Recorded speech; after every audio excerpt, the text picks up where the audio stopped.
Making sure that all my devices are on silent, because when I work, I really don't like to have noises and bings and dings.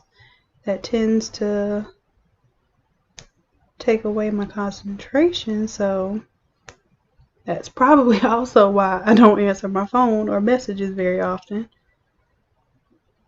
But I am not a multitasker. I have to do pretty much one thing at a time. And just gonna make sure real quick that we are on YouTube. Yep, we're live. I'm also doing these live tests too, just to see what the quality of this internet is like, what the video quality looks like, and all that good stuff. So I have a cheat sheet here for this design. This is Tanya's design from Girly Tomboy Chicks Designs. And she has some very, very handsome young men right now. Matter of fact, let me message Tanya and just let her know that I'm live right now doing her design. Told you I can't multitask. But if y'all want a day in the life, if y'all ever wanted to see, well, not really see, but experience what I'm experiencing from this end, it is a whole lot of randomness at all points of the day. But hey, this is the price of entrepreneurship.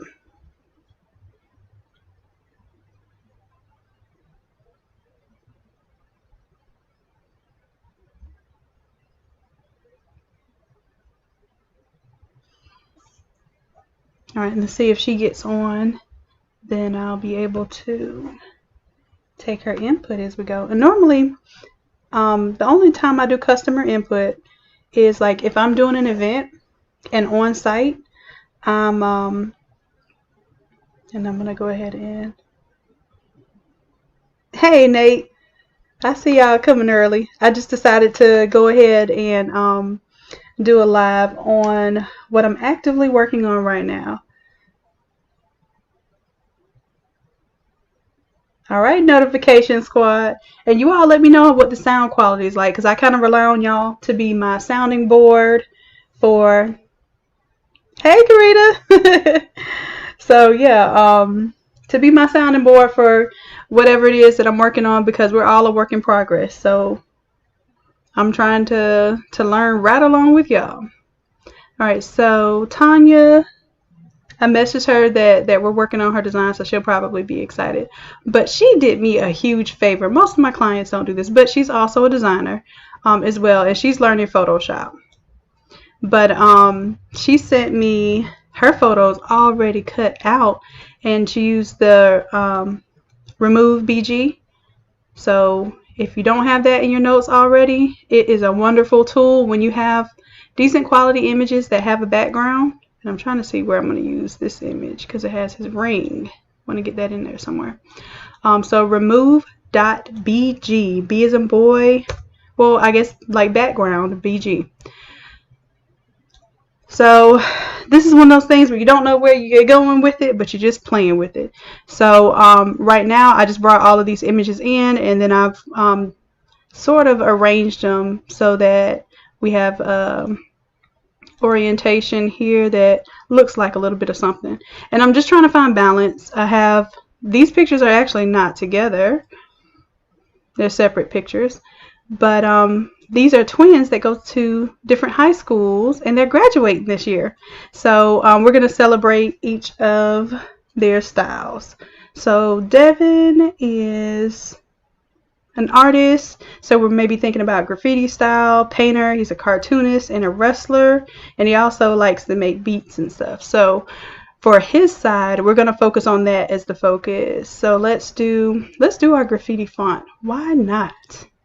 As a matter of fact, it's called Fresh Princess. Let me see if I just type in graffiti if it comes up. Fresh Princess Graffiti Regular. So I have it to where it has all caps.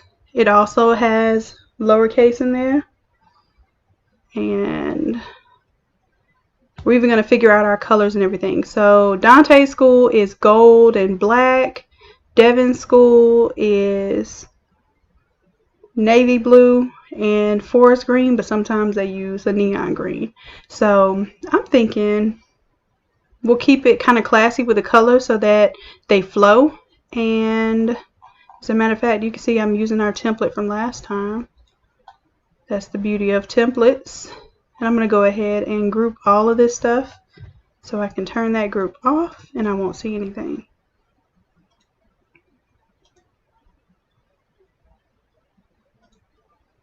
And I think the only thing that I will leave on is some sort of background, just until I figure out what my background is going to be.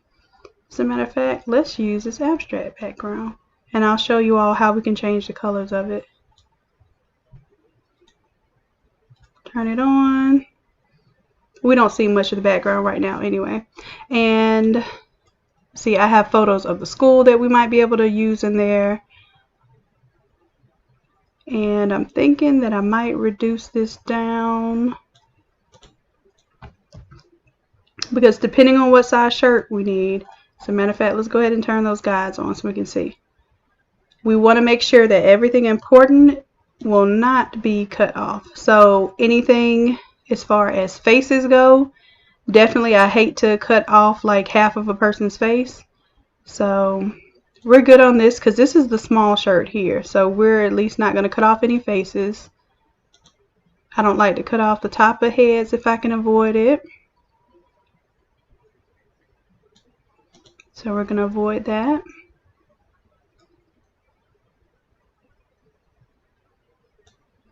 And I'm thinking that since we have photos 3 and 3, but Dante has an extra photo with the ring. And I'm thinking that'll be cool for like the sleeve or something where it's an accent, but it's not. It's like something you catch if you catch it. And then we'll end up doing some fading and stuff because you know I can't do these hard lines. So let's see, music wise. Let's see if we can find some music notes, and let me bring a new fresh window over here so you can see what I'm searching for. So music notes.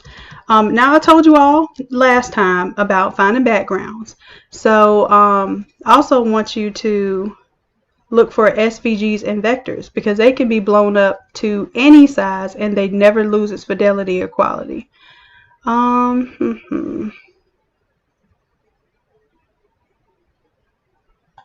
Thinking maybe something like that. Right click, open image in new tab. Looks like good quality. Now this is obviously not of SVG, but that's still cool. We'll save this image and pull it on in to the shop of photos. I'm going to drag it up here to the top because it's going to be one of our top elements. And this is not a template or anything yet. So if it turns out to be something cool, and both of them are into music. It's just we have sax player on this side and more like DJ on the other side. So I'm going to use the music to kind of fuse the brothers. Let's see. Maybe we can do...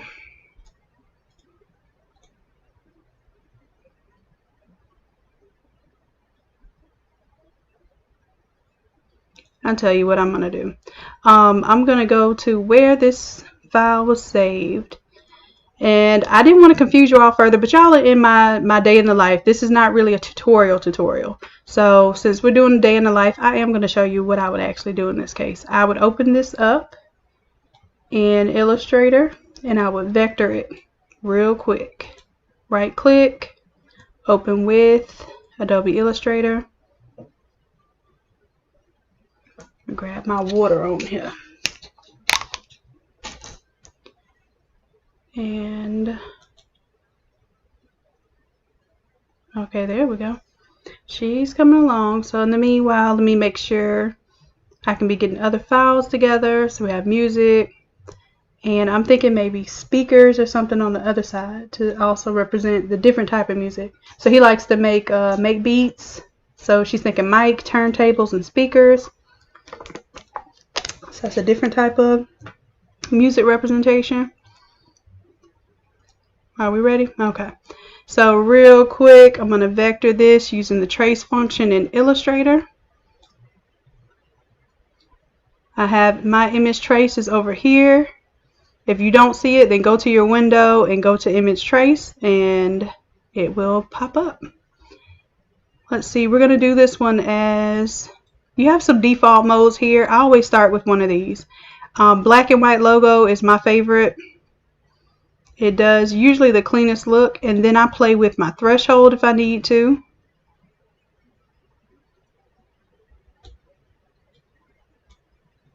And this is a pretty large file, so. And you see I'm playing with the paths and the corners and everything because I don't want square corners. So if that's what it's going to look like, I won't take it. This is if I'm actually finding something that I feel like is worth vectoring. Quite possibly it would have been easier for me to just find this as a, so I'm getting like a little mess up in my details here. So it probably would have been best for me to find this as a vector. However, we are here. So I'm going to go ahead and show you how this process works. Noise. I'm going to tell it I want all the noise. Or as much as possible because I'm trying to get these small details. And this is where you'll see that vectoring is not always as clean as you might want it to be.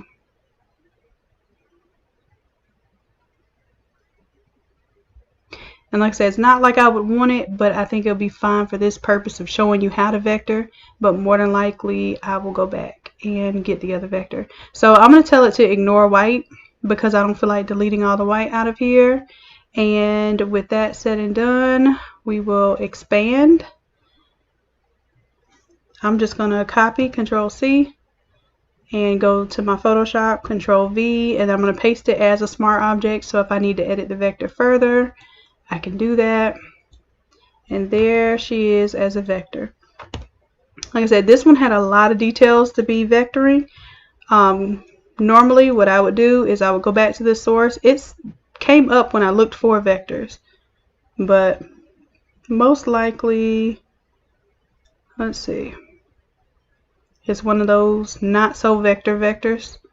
So let's see, best music notes SVG library. Yeah, one of these sites where it's just labeled as something but you're not guaranteed to get it as such.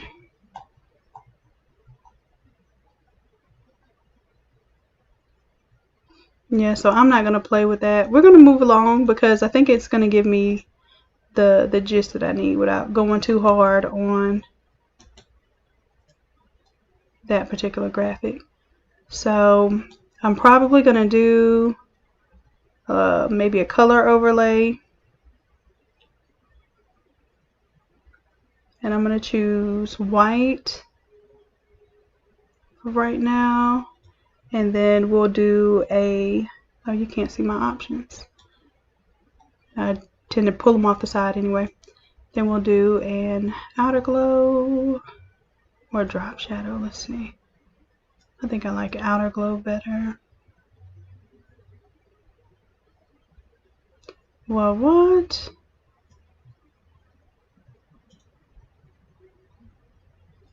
Okay, outer glow is on. And I'm just going to soften it up a little bit.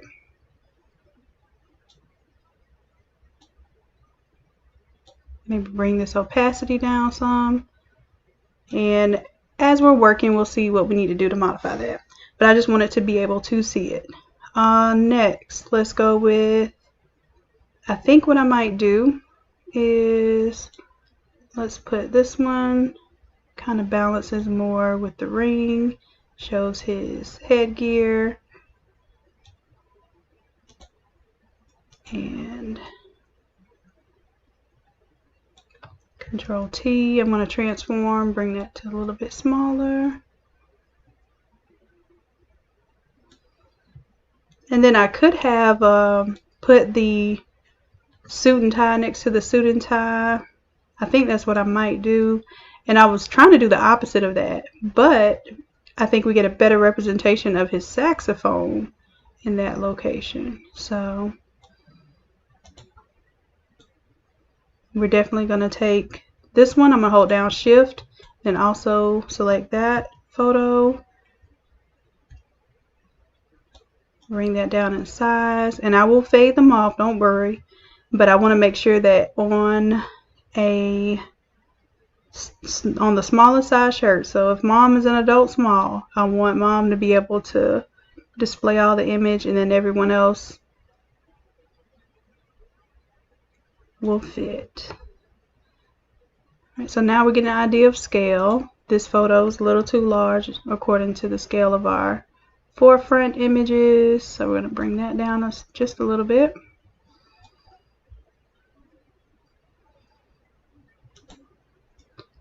This is our chic, cute, dapper moment with the hat. Let's bring that above the saxophone picture.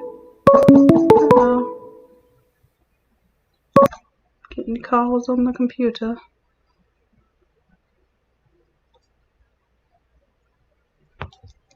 And that is Google Voice. So if you don't have a dedicated like a business line, I suggest you get your Google Voice. That way you can type to customers on the computer. You can forward it to multiple phones. So you could even have your teenage daughter answering the phone if you needed to. Have it forwarded to her, give her some responsibility.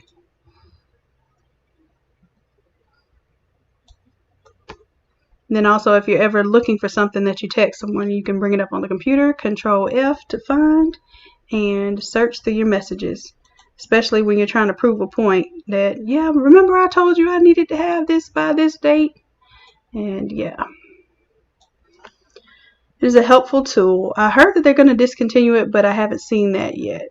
The Google Voice numbers and the Google Voice app. Alright, so we have suit and tie images.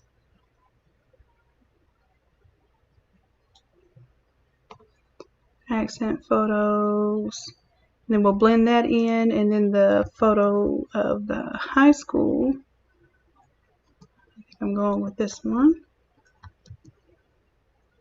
And it's not required that we put the photo of the high school in there, but if I can incorporate something, if you take the time to send it to me, I typically will take the time to figure out if it can be used.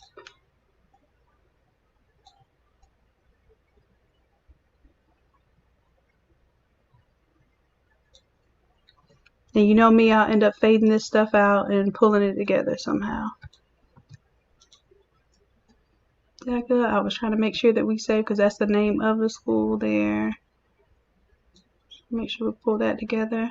I might take out the skylines for the school so that the schools look like they kind of merge together. But we'll see about that too. Matter of fact, let's just go ahead and do that.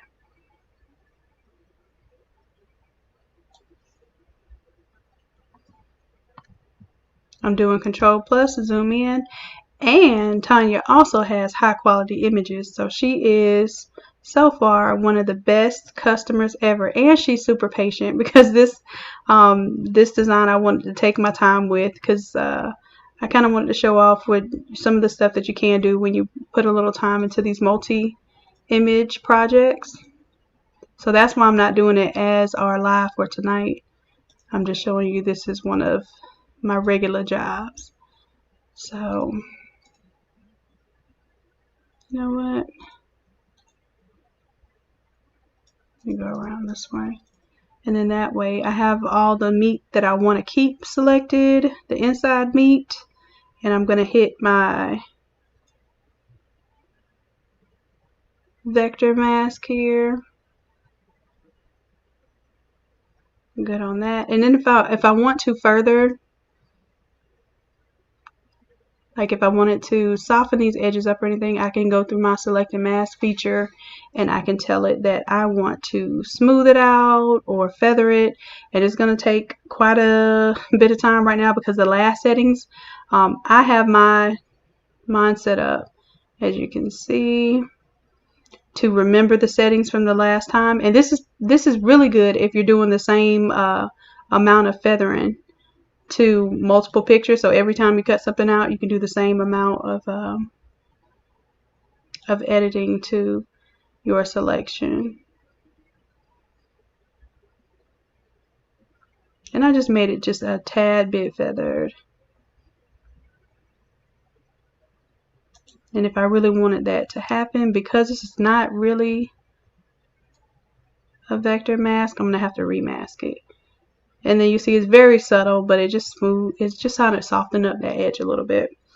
So that's cool. What's next? School on this side. I'm going to bring the image down. Psych, I didn't have it selected. I right click. Instead of going over here to my layers panel, I just right click on the image and find the photo by name. Because once you click on something, it's only going to give you the options that you're touching. So anything that I'm going, any layers that I'm touching right now, even down to the background, it's telling me what I'm on top of. So that's much easier to me than searching through these thumbnails over here. All right, so same thing.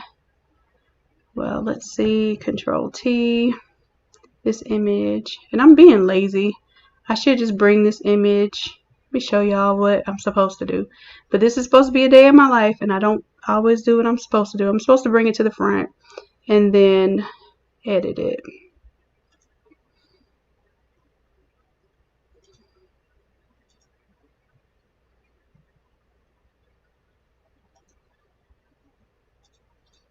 And then I don't mind if it has the rest of this image because I'm going to end up feathering it off anyhow. I just want to take the sky out of the mix. So now before I even mask it, if I go to select and mask, because I have it saved from the last time, it's going to have the settings saved, the same amount of smoothing and feathering, if you see that. I did not have to remember what it was and recalculate that. I hit my masking icon here, created an automatic mask, and let me drag it now below my images, my photos.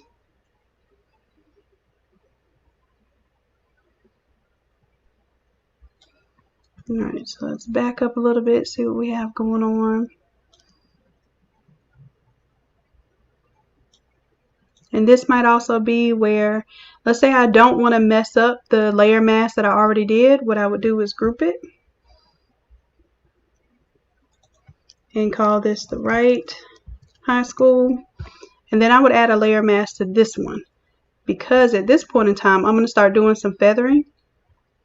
That means I'm going to get the soft brush.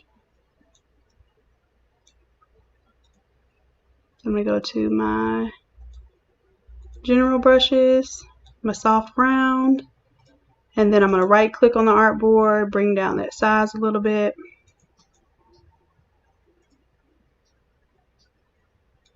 Actually, I'm fading off so I can. I hate that this thing like jumps from like 400 to 1500. That is crazy to me.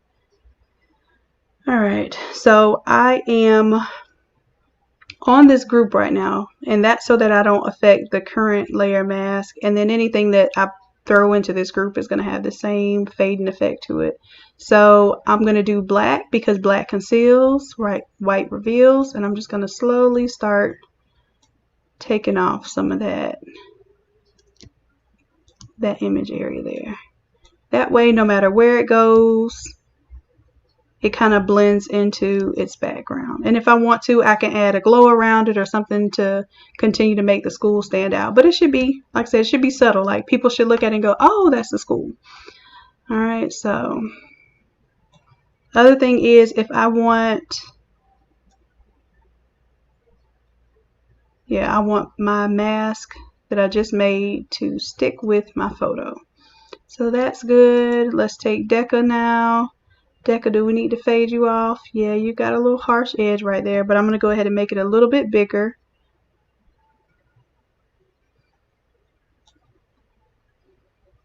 And then I want to make sure that Deca is going to show up on the shirt, even if it's a smaller shirt.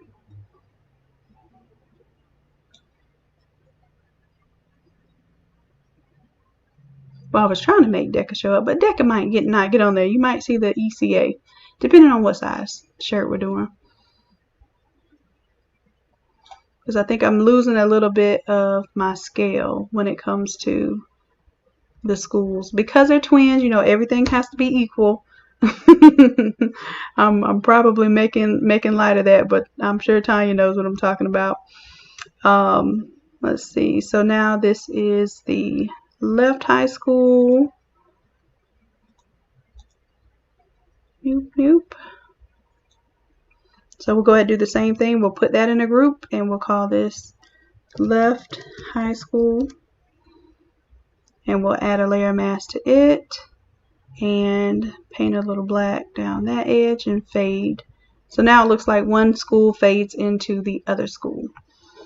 And my bad, I guess, well, I'm working without looking at y'all just in case.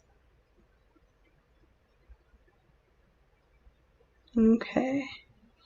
Just in case y'all had some questions.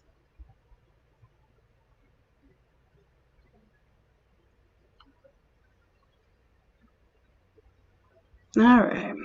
So schools are on there. We're good with the schools. Layout.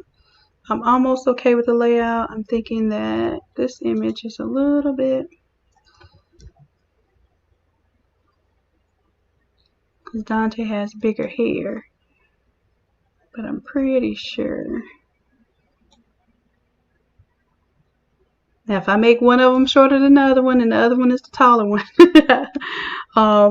Tanya, you might need to get on here and help me out if I need to do any adjustment on that. But you know how I feel about these hard lines. And as a matter of fact, I can just look at the arms here. That's about the same level there. I'm going to now start fading off the bottom of some of these photos. So I'm going to do that by adding a layer mask on the image. And I'm just taking my brush tool. Now this brush tool, I can do the brush tool or I can do the gradient. Let me show you the difference. If I do the gradient, it's going to do a straight line because I'm holding down the shift. So I'm going to straight up and it just straight fades that off. That's the simplest way to do it. However, I found that with the photos, sometimes I want to actually see a little more than that vertical fade off allows for. So I use a brush instead. And then the brush kind of allows me to maybe soften it up more in a round method. Or even if I was cutting around an image, I would use the brush. If I wasn't trying to do a clean cut, if I just wanted to do a faded cut around it. So that makes me okay and happy. Let's do the top image here. Let's add a layer mask. And then I want them to look like they're cut off at about the same area. This one's definitely a little more cut off. But we'll have things layered like their names and also the activities they like. So we're going to have some design elements there. I'm okay with that now. We have these images, they look balanced to me. The ring image. So even as a small shirt, I want to make sure that ring is going to be somewhere in there. And the bow tie too is cool. And this is kind of the balance, if we're trying to be balanced here. So I have this photo with the wrestling helmet here, then I have the photo with the ring. And although they aren't like photo for photo the same, you still are getting that representation there. So again, we're going to do layer mask, get this paintbrush, and I'm going to make it a little bit bigger. And instead of using the slider this time, I'm just going to type in the number that I want, because this thing will have me fooling with it all day. And then I'll be getting flagged for cursing. Alright. So all I'm doing is just fading it down a little bit. You can still tell it's him, but it just blends into the background a little bit better. And I don't see where his hand is. And here's the thing too, you did your layout. I don't have to fade off something that I don't, intend on seeing. But if I happen to move it and I saw it, then I can fade it off. So now, let's see, what are we missing? Name. Alright, so Devin, we're going to start playing with this text now. As a matter of fact, let me see if I have my, and I'm sure some of you have this template too.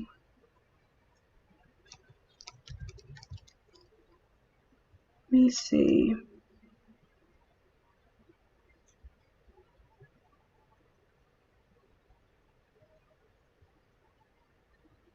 I think I did a template for y'all with the Fresh Princess airbrush. Look up Fresh airbrush. I have so many files, I forget what I call them, so it gets a little crazy.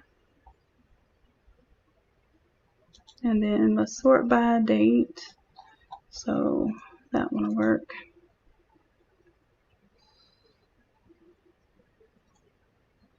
Oh nope, that's already flattened. That's how I tricked myself into thinking that it's a Photoshop file when all I did was add a color adjustment to, and it made it a Photoshop file.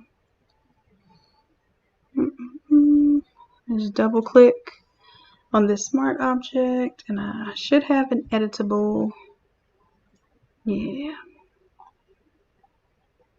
I think this is what's included. Yeah.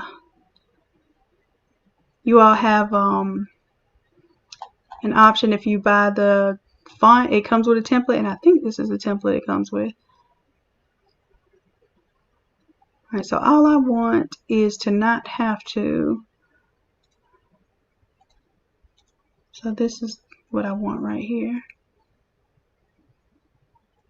Now in Photoshop, I can drag my window down here. Actually close out of that.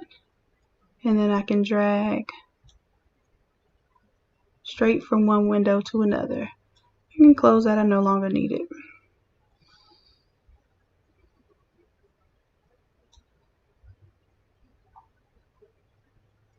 And the only reason why I pulled that one because it already has like the sparkles and stuff in it. But let's see.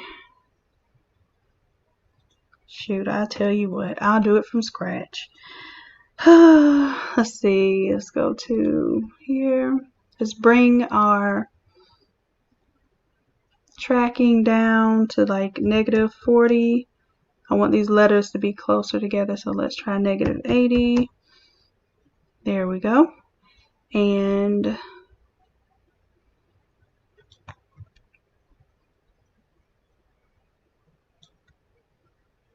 going to make sure that it fits within the small shirt.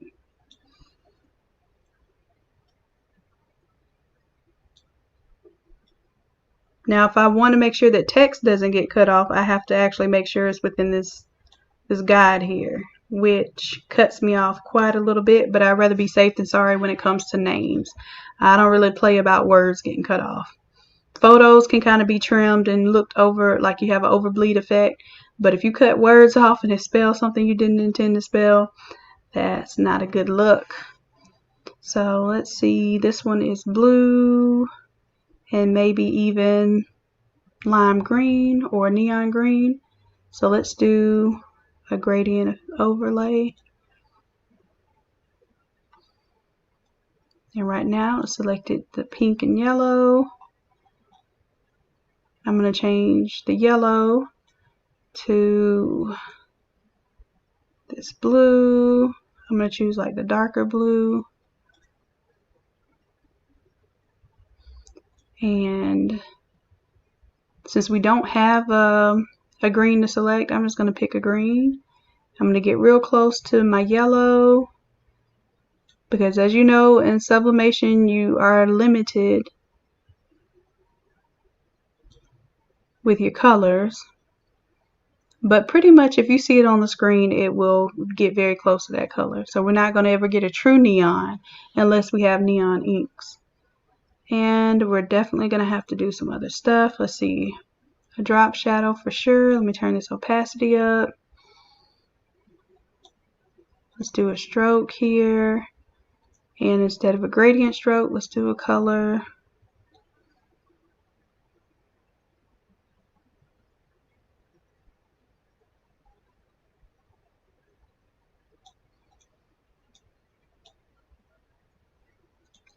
Let's do black. And then we could get into some funky stuff like if we want to do an outer glow, we can do an outer glow maybe with the green. And let's say, for instance, I want to select this very green. Let me go back to my gradient. I can go back to that color swatch, grab this hex code, copy it, and I'm right clicking and copying it. Come out of that, go to my outer glow, double click on that swatch and paste it in the hex code there.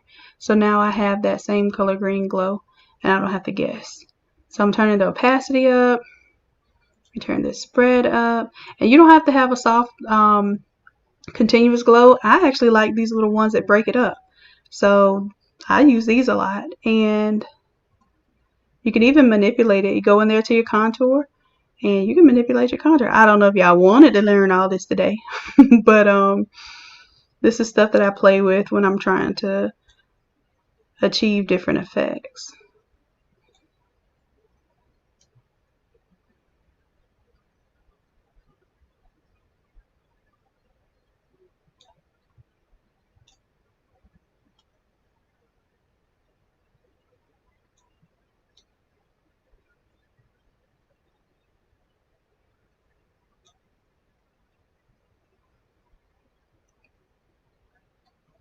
And I'm thinking also let's do a bevel and emboss and give it a gloss and contour.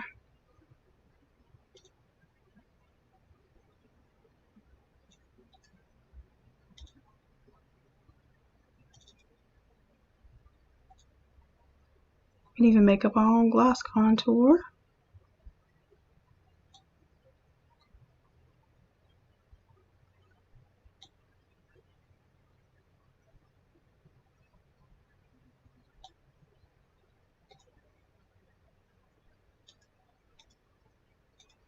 And we can increase our depth, size, whether it's soft or a hard bevel. And I'm thinking I might have to go with a little bit brighter blue because the dark navy is blending in a little bit too much with that black for me. Either that or I'm going to have to do another stroke or something that would, and I just added a stroke just now. And maybe I'll do the green if I still have that one saved. Just bring it down. Nope. That's not what I want. Let's do a gradient. And let's do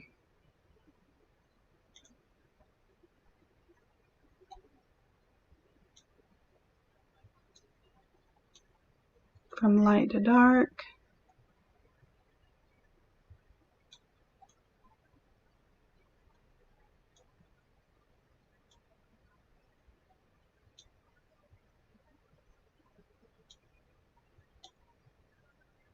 There we go.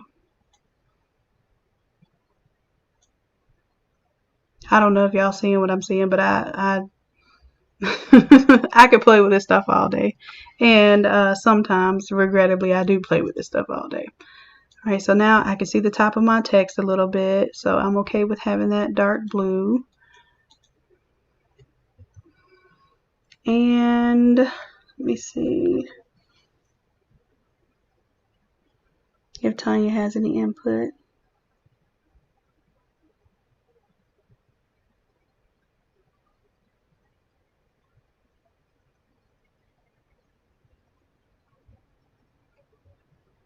I don't think Tanya's in here with us just yet.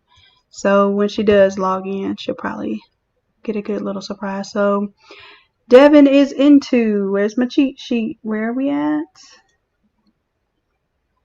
So we said we were going to look for like mic, turntable, speakers kind of deals. And let's look up DJ, speaker, and mic just to see what kind of images we get. And I'm going to put in vector. I'm looking for something kind of like grungy. I'm going to take DJ out because I don't really want a person in it. Well, I guess I'm too fast for my own mouse. And then the speaker that I'm looking for is really more, probably something more like this. But I think we can find something better than that. But I open it in a new tab just in case, so I get my idea across. And sometimes when you open it in a new tab, it'll give you examples underneath. So that's something more or less what I'm looking for. And are these free vectors? Matter of fact, there's a VectEasy.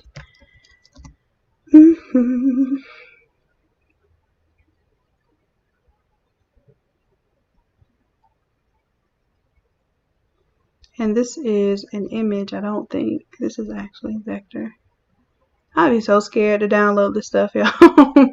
That's why a lot of times, if it's not like VectEasy, I have used for a lot of things. But some of these sites really scare me, like as far as downloading. Because it says download large image 800 by 575, that's obviously not a vector. So let's see some things that we can look up. Let's look up speaker and microphone. I can spell microphone.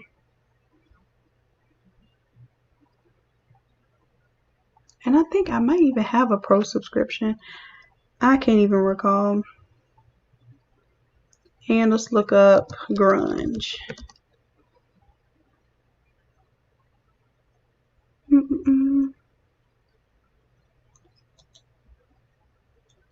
Oh, those are all everything. Every time I like something, I think it knows what I like because it automatically marks those as.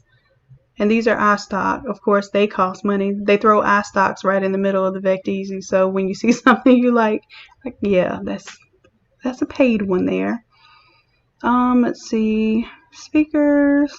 If this is vector, I can break that down and take some of those elements out. I do like the speakers, but I have my own little splash paint and stuff, so I don't really need that. That's a stock image too. The VectEasy. You haven't been quite that easy today. Let's see. And that's stock photo too. So VectEasy is not. Is that all that it had? Because all I see is iStock. It says there's 50 matching, but obviously all I see is iStock stuff.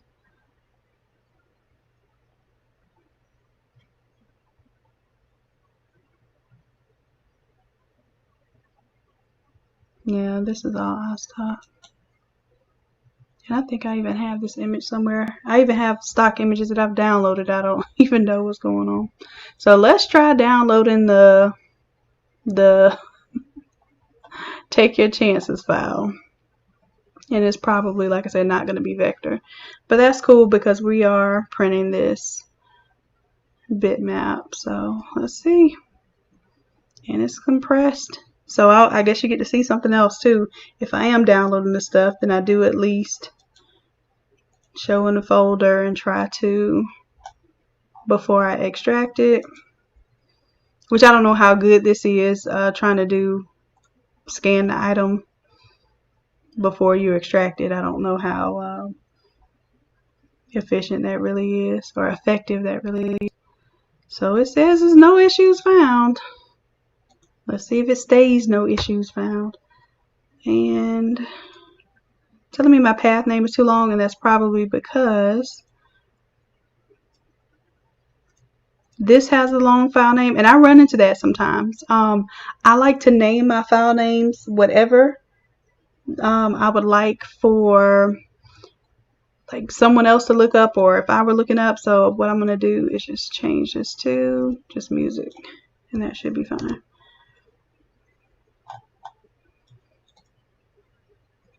But when you have a path, which is folder to folder to folder to file name, if that file name is too long, it will not save or transfer.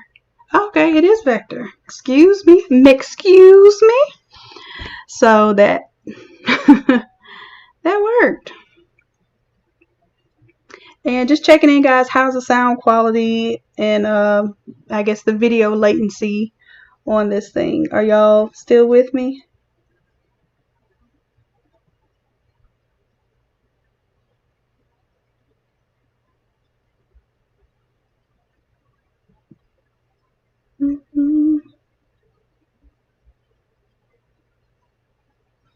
All right, so while I'm waiting on that, I don't like waiting. I try to figure out something else to do. And I have two versions of Illustrator. I have the 2019 and the 2020 version because the cutter that I have is a Roland 24GX, and it has a plugin that works with the 2019 version, but it doesn't quite work with the 2020 version yet. So some of my files, I guess I need to tell it what I want it default to open with. I want it to open with the 2020 version. All right, don't need your font, sir. All right, let's see what we want to grab out of this. Is that a CD player? I don't know what that is. So I'm gonna go with this side. Let's see, we have mic. Yeah, that'll be cool. And we can even bring in these elements, and we can bring them in separately. Just because this is a vector here doesn't mean that we have to bring in all the elements together. So I'm gonna move background out my way. Or am I gonna move the background out of the way?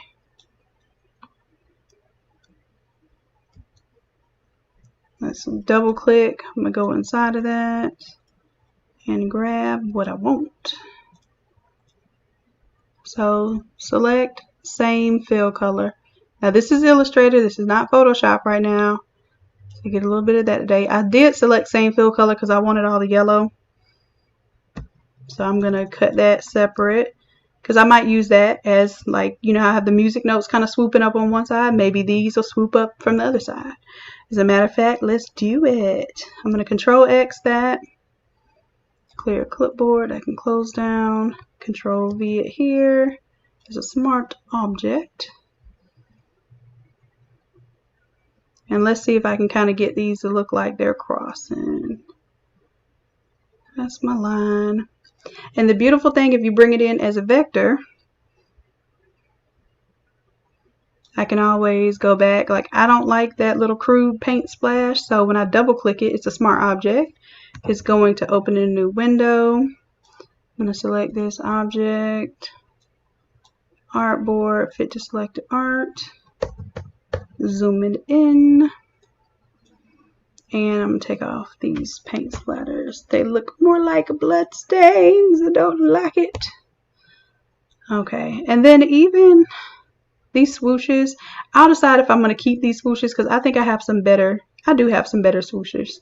So I'm just going to keep that element in mind, and if I wanted to, I can turn that upside down. So I don't need that.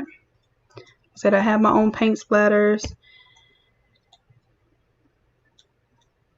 I think these might be grouped. Yep, see. So let's just keep, I did all of that to only keep this. That's just like me. Alright, so I have that. And then, you know, this will play on the speakers and everything. And I put my own swoosh in there because that swoosh looked a little elementary to me. Let's see, what else do we have? Now, I do like how they have the watermarked music note, so you still get the music note feel.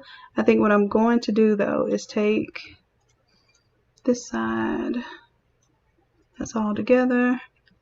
Double click so I can isolate this group. And then I might take this microphone and this microphone and bring it over here. I take this little tiny microphone out. And this is why I don't like to do a lot of custom design, because y'all, I will be overthinking things to the T. If you think you overthink things, you have met your match. If not, I'm trumping you on the overthinking. I'm almost sure of that. So since I have speakers on this side, I'm going to get rid of that speaker. I have headphones, but we have the headphones there. Let's get rid of that one. And then, like I said, I don't know if that's a Discman or what. I don't know what that is. Maybe somebody could comment and tell me what that was. Or maybe it's something that has to do with DJing. Not certain. So, and I don't know why I'm taking my time and deleting all this stuff. Oh, I know why. Because I think I want these small music notes. And the only way that I'm going to get them, I'm moving these arrows so I can actually keep these arrows. I like the arrows.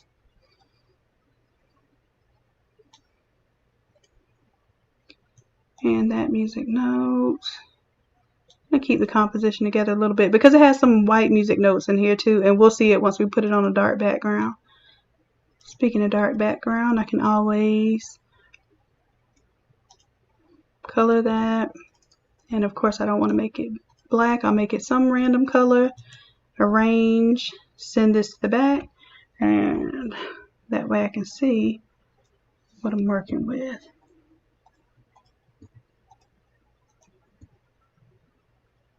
So I think I'm liking everything except for the speckles. Let me get in there and get rid of those speckles. These speckles can stay. Oh.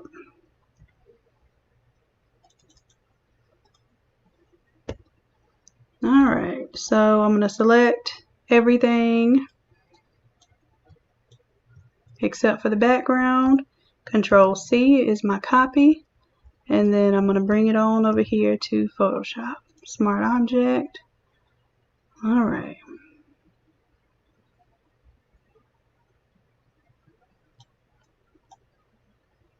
And these are just design elements, so it doesn't really matter if they are bled off of the page or not. That's actually what we're throwing them on here for.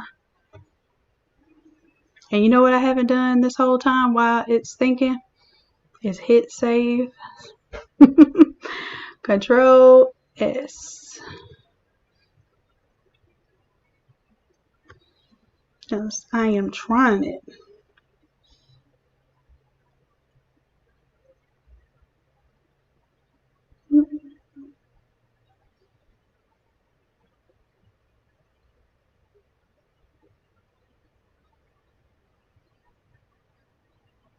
Okay. Let's see what we're gonna do next.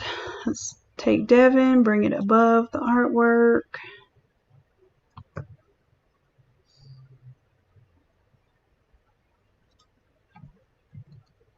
And I'm just gonna get super huge with this.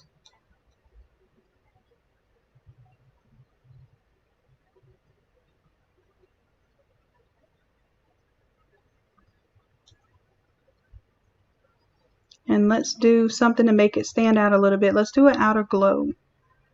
Now we have to be careful because we have this black and white. It's interesting. I don't like it, but that did definitely make it stand out a little bit. I'm thinking what we have to do is maybe a black to make it. Yeah, there we go. So we actually see our elements there. And then we can make it have a little bit of a softer spray or spread.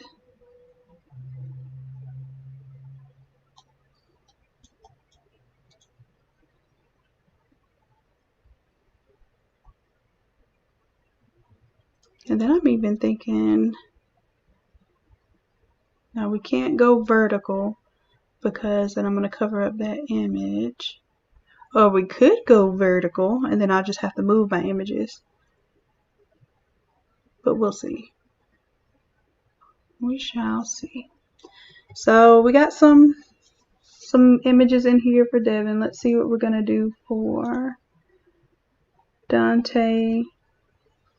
Colors is black and gold and saxophone, which I see the saxophone here, but this is making me realize that I don't have enough of the saxophone showing. So let's do something about that. It's clipped off at the end anyway, but at least this way it shows.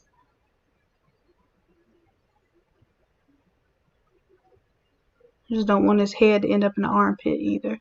Dilemmas, dilemmas. So maybe I will. Will I put him back here?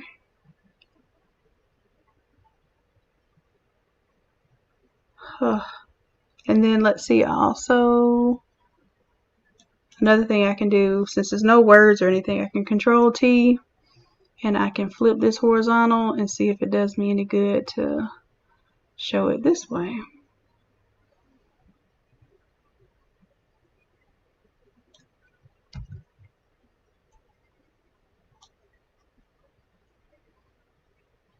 And I do get a little bit more of the saxophone look in there. And let's say another thing that might be causing a little bit of visual issue, the color of the shirt here stands out because it's not quite flowing with the theme colors. So maybe I would take that and do a layer, new adjustment layer, and I'm going to do the hue saturation. Make sure I clip it to that layer. And here's what I can do. It's going to change everything on this picture that has a little bit of, I guess I'm going to start with the reds. Reds, turn it up, turn it all the way down. So it's reds in combination with another color. And it might even be yellows or magentas. Now, don't get too uptight. What I'm going to do is figure out the shirt color first, and then I'll go back and modify the skin tone. So I have saturation all the way down for the reds. I'm going to probably make it either a gold or gray. Let's see. But I don't know, because his hat was cool because it was funky with the colors as well. So you all let me know. I'm going to see what Mom thinks. I'll have that option. I can take it off if she wants to put that color back on. So let's go to, we did reds, let's try magentas. The way I found out is I crank it all the way up. It's not a magenta, so I will leave magenta alone. Let me try my yellows. Crank that all the way down. Yep, it was a mix between the yellow and red. So now I have it completely all the way down.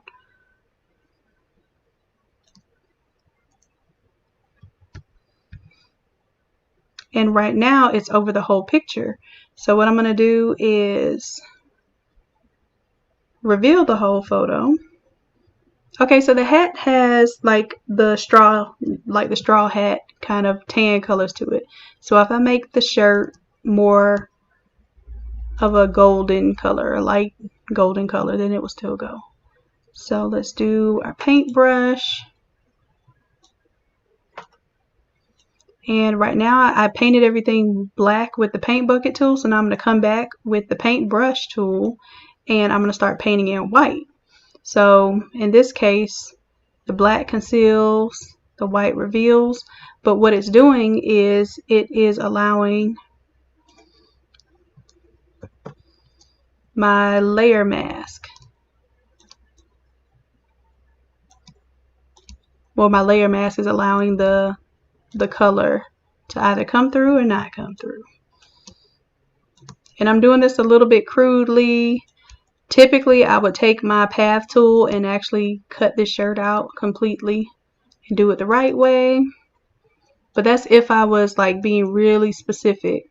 And this is how you can like change uniform colors and all that good stuff. And the other thing is if I happen to move him any. So let's see, let me take that photo down for a second. So I'm not going to waste time recoloring this sleeve if it's not going to be showing. But I did want to at least go a little further. And we're going to have a whole session just on color changing things. I'm I went a little too far. If I went a little too far, I can undo, or if I did a lot, then I could just come through with my black and I can add that color to the hat back in. And that's the beautiful thing to this whole layer mask. I'm not changing, it's a non-destructive change. So as I'm doing what I'm doing to this adjustment layer, or the mask of the adjustment layer, it is not inherently affecting the image underneath.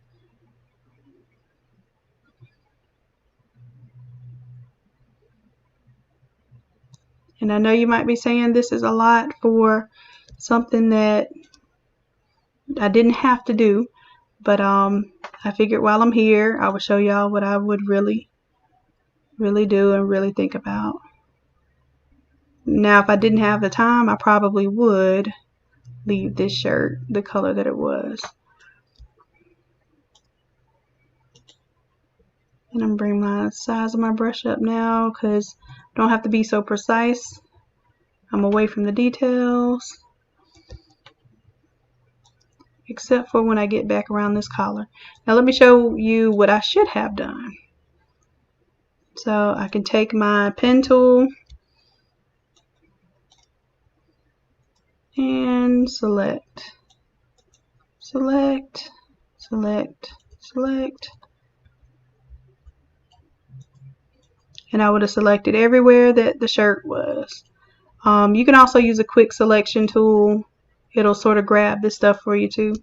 But from my experience, that quick selection tool. And then I'm going outside of the shirt, so it won't matter around here.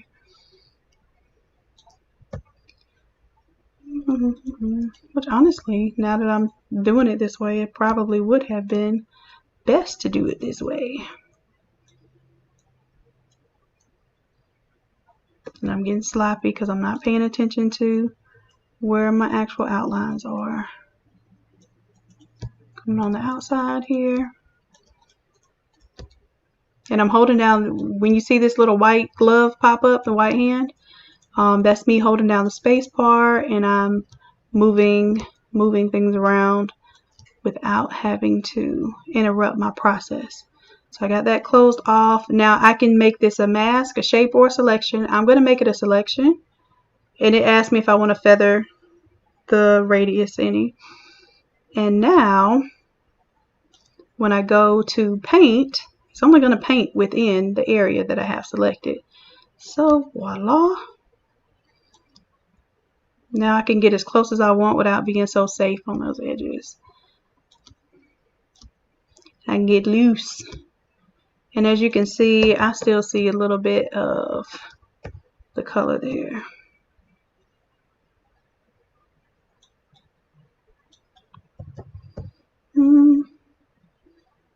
Okay, now this is still a color, a hue saturation adjustment. So at this point, if I want to bring back the yellows a little bit, then I can increase the saturation of the yellows.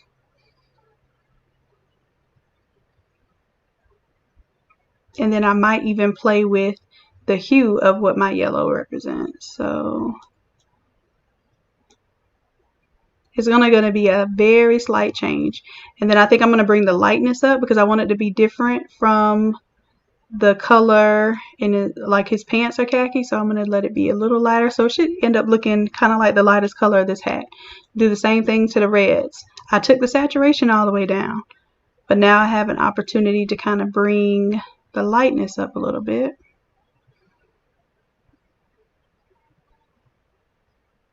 And it's not quite white, but I think it goes well with the hat there. So that was a little lesson in coloring or recoloring.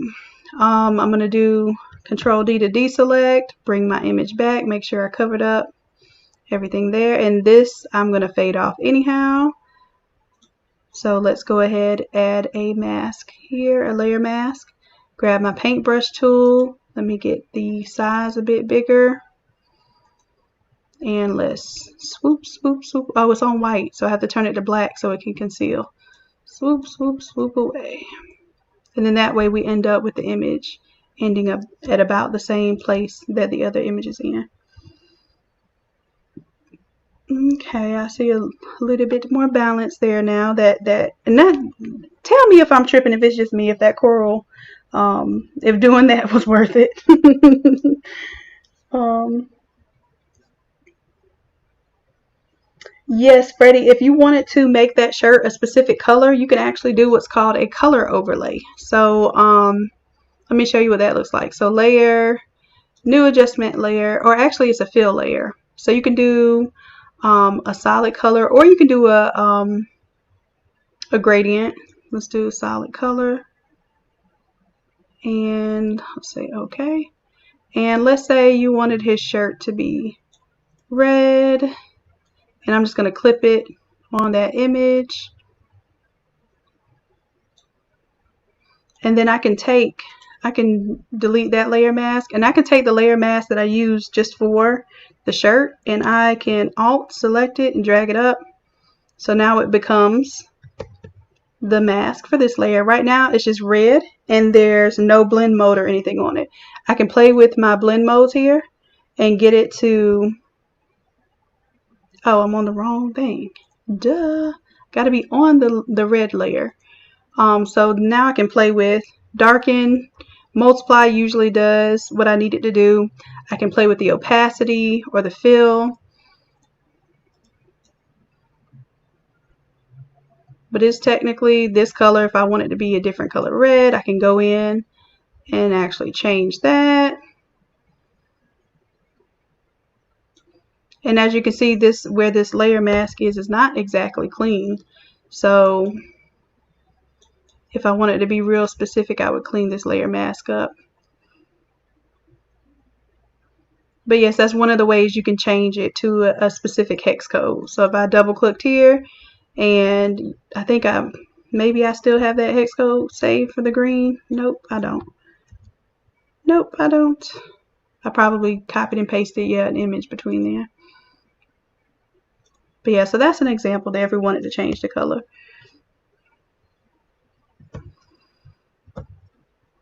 And like I said, I could have done a much better job cleaning this up, because I can see that I took away color from his hand when I was taking away color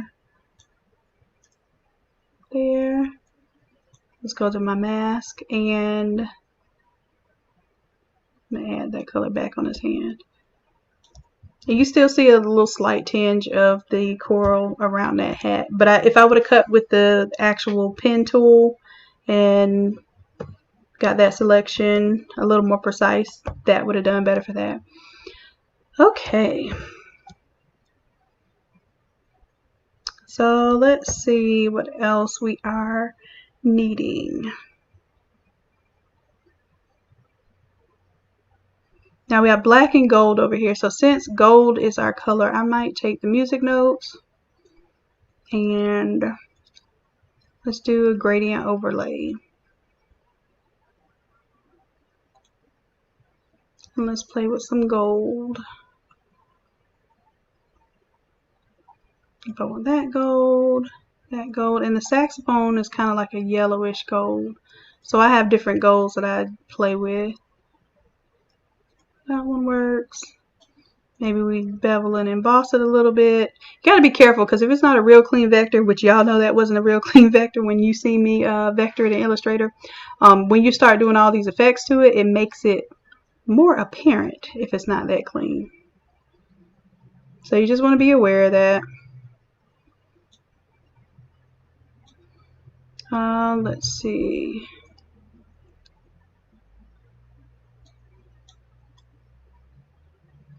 Got that. Now I'm trying to see if I want to drag that on top of this one or no. And Devin's name just happens to go on top of where the music notes were messing up. And then I have to keep in mind, although that looks real cool down there, I have to keep in mind that most people are not going to be in this 2X and greater. The most common shirt sizes are large is the most common size when you're talking about unisex. And then if overall it's medium, large, and extra large. You're rarely going to do smalls, and you're rarely, well, I can't say nowadays, we are doing a lot of extended sizes, but it's not as common as your larges and extra larges. So I'm just going to use that, kind of wrap it around the shoulder a little bit. And then if I want to fade it off here, I can. And see, now that I can actually see these music notes, they don't look as good in this area. But we'll see if we're going to end up putting the name here or anything of that nature. So before I get too picky, I'm going to wait to see how my composition looks. All right, so Mom. And I'll probably end up bringing up these images to the speakers.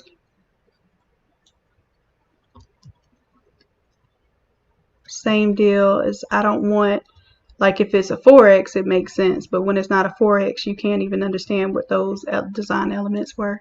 Then I don't want to cover up too much of the photo.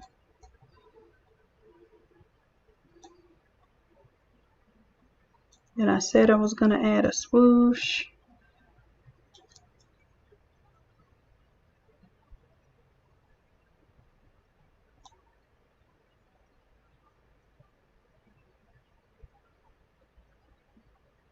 So our colors are gold, navy, black, and this green.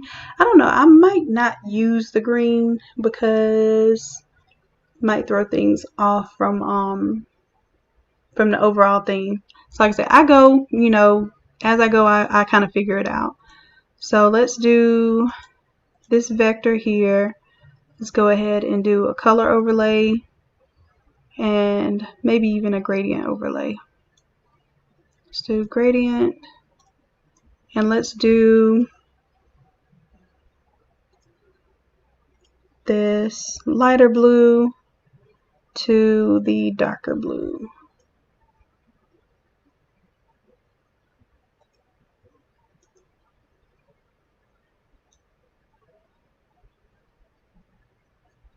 And we'll let the lighter blue take over.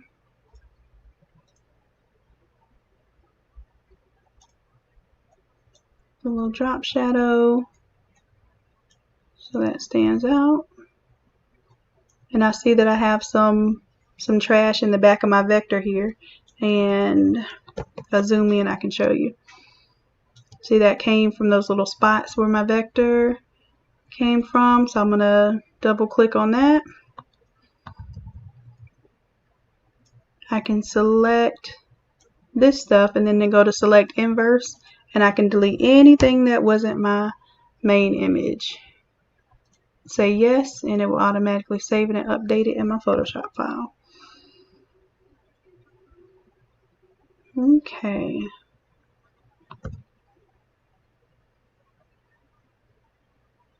So let's say I didn't want these to be white, like I wanted this gold. I didn't want this to be white. I can take this same gradient that I just applied to this vector, copy the layer style, and let's paste it to the music notes and stuff. And right now it just pasted it straight over it, but then I can play with my blend modes. But in order to do that, I need to go to effects, and I have to change for my blending options. Nope. Yes, my blending options, I have to tell it blend interior effects as a group. I think that's what I have to tell it.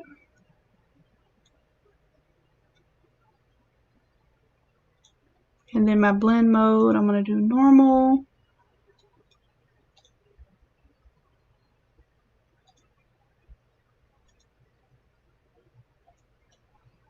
And let's see, I think I did have to select the top one. Blend options.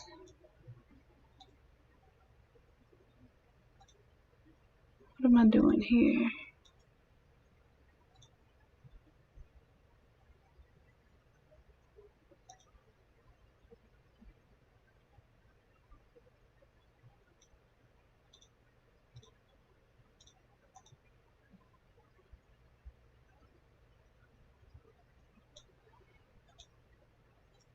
Something I'm not doing right. Whenever I have doubts, I'm going to take this and copy the layer style and clear it.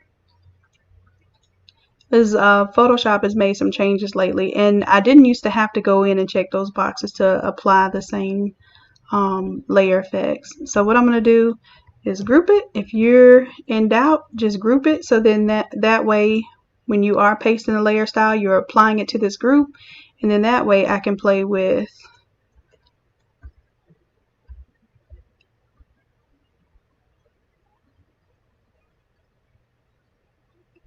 my layer effects. There's something going on here. That's normal, 100% opacity. Take off the drop shadow.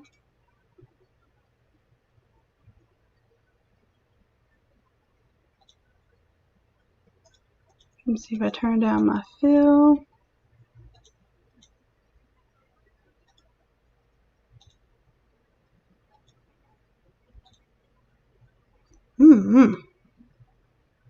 No say. I had to figure that one out.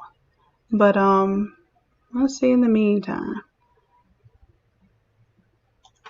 What I was trying to do is get some of my elements to kind of have the blue look to them, so it looks more like it's part of the design. And this is nothing planned. I'm just playing with the effects and seeing what it does. Right now I'm doing the image above. I think that kind of looks a little subtle.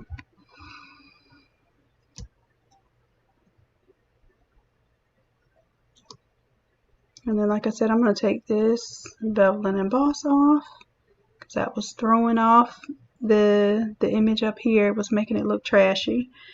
And let's find something that we can do black and gold down in this area. Black and gold. We got music notes, saxophone. Let's see.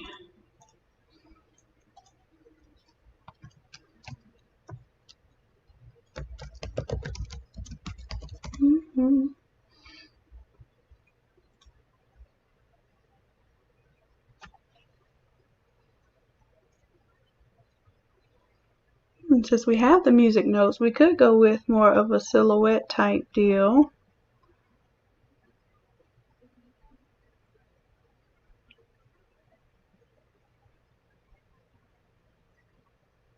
I think I like the idea of just doing the saxophone silhouette itself. So let's look up saxophone silhouette. Silhouette. I have to spell things how it's, I have to pronounce things how it's actually spelled. Alright, that one looks pretty detailed. Let's open in image, a new tab. Save image as. If I want it to be vector, I can vector this, or I could have looked for a vector, but I'm just being honest with y'all. This is how I do it a lot of times. And I right click, open it with Illustrator 2020. I don't think this one is 2020. No, we're not going to save anything we did here because I want to keep the original file with all the elements. So as we're waiting for Illustrator to pop up with my vector. Well, it's not a vector, but it's going to be a vector very soon. I knew it was going to do that. Opening up a whole another version. It's opening the 2019 version. Even though I told it. I think I told it. I don't know. Let me not tell y'all what I told it because I'm probably wrong and y'all got video proof if I'm wrong.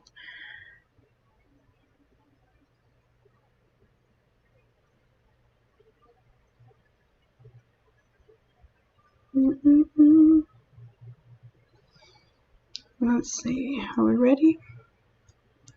Let's do image trace. Ooh, I hear the computer breathing. It's breathing hard. I better save. Matter of fact, Control S. While it's over here breathing hard. Let's do black and white logo.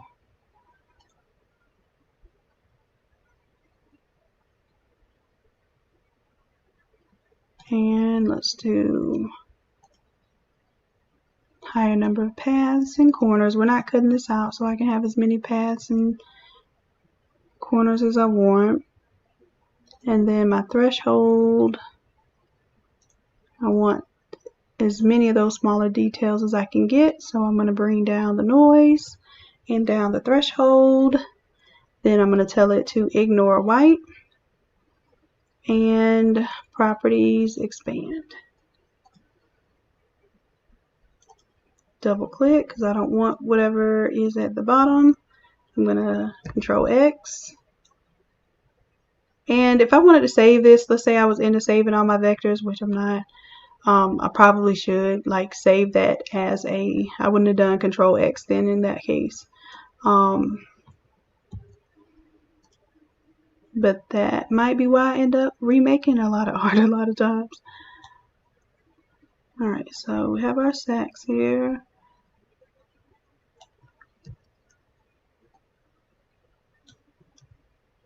And I moved the guide instead of working with this. Control T, we're already.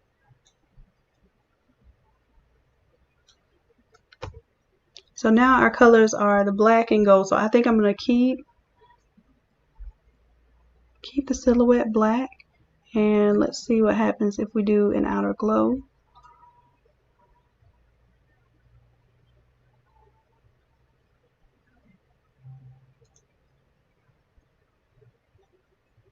And then that way it doesn't look so redundant. If I made the saxophone gold, then it might look a little redundant. But I think this kind of keeps it as a design element and not too distracting.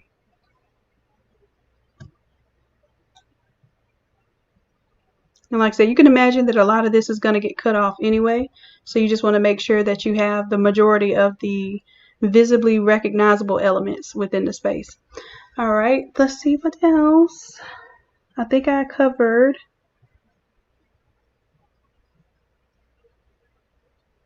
Unless we were like going to put the names of the high school. I think maybe we'll put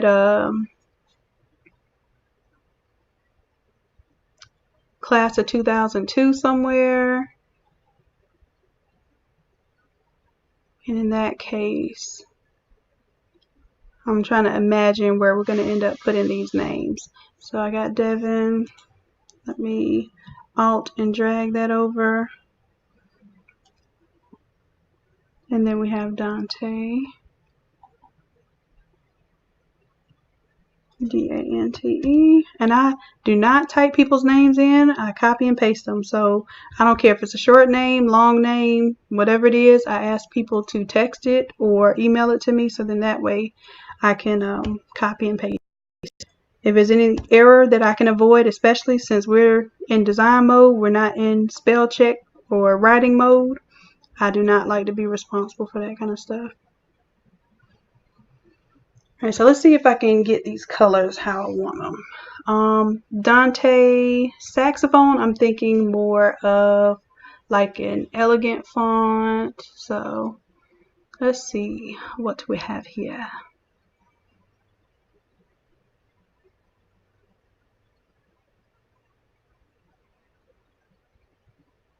Oh, I'm changing the wrong one. I'm supposed to be changing Dante. I wonder why I couldn't see what was going on. Okay, so that was a little too playful. That one's good. I wanted to still be playful because it is just high school. It's not like a wedding or anything where the script needs to be really refined and elegant. And what we can do, we can still keep the same effect so that that draws it together. So Devin, I do squish fonts when I feel like I need to for whatever visual impact. I don't suggest doing that unless you really have to, because I really hate to see fonts squished. And let's see, the other thing was I have to make sure that it is within this line so it doesn't get cut off.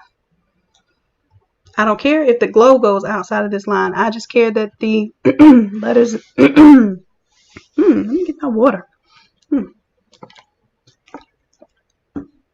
Excuse me, y'all, for the sound bites. Alright, so Dante, make that a little bit shorter. And let's see what we're going to do about this color. I think what I'll do is I'll just fade it maybe black to blue. And then that way it'll bring in the black and the blue. So let's go. Let's see what it looks like on Dante's side. Gradient overlay.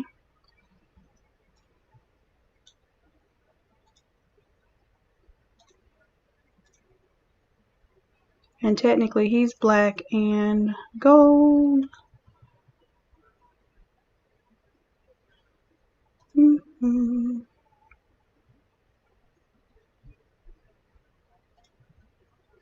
And then for my stroke, let's do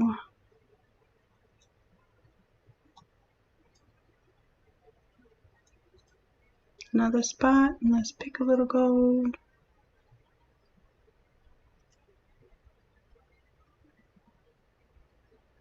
And then for the glow,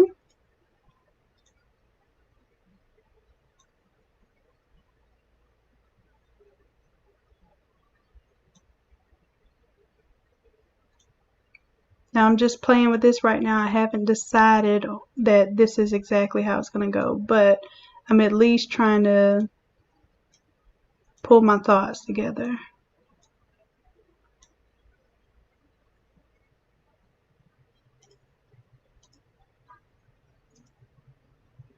And I'm trying to figure out if I want to do a brassy gold or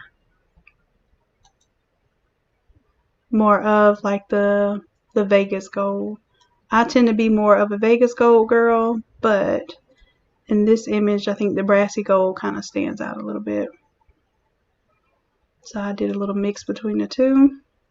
And then Devin, let's make Devin go from, because he has a little bit of white in there too. So we can do the white or the lighter blue like we did with the imagery there. Let's do gradient overlay.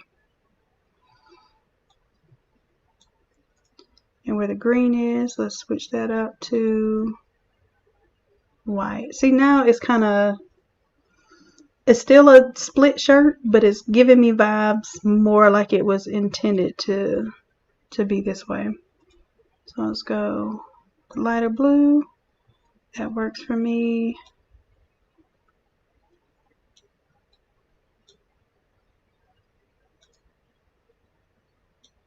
Do a little bit more spread so that it is legible.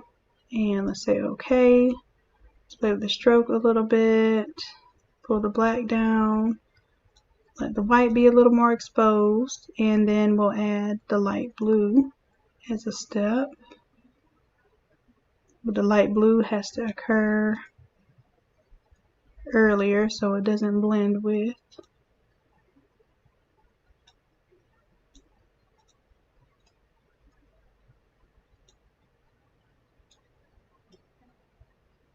There we go. And I may, let me see if I can fatten up the stroke just a little bit. There we go. Looks like that makes a little more sense to me.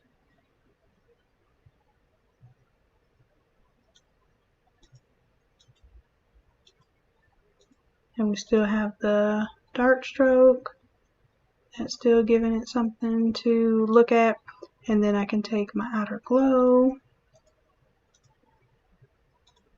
and let's make that be the lighter color blue.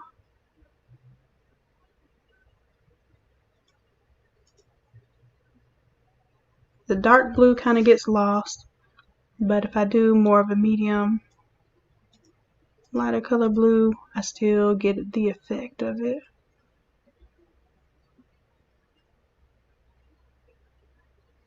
And be careful not to select blues that are close to purple. As a matter of fact, if you see on your slider, if you're closer to this magenta area than you are to this greenish teal area, then you're doing it wrong. So just go ahead and shift it down. It may look a little bit duller on screen, but I guarantee you it'll be a lot better than it looking purple when you press it. I think I'm missing something. Maybe this needs to There we go. I think that is doing a little bit something better for me. It's not a pure white, but that definitely makes it pop out a little bit more. And then if I want to really see what's going on, I can go to show and then hide my guides so that those are out of the way. And then let me hide my guides on the shirt.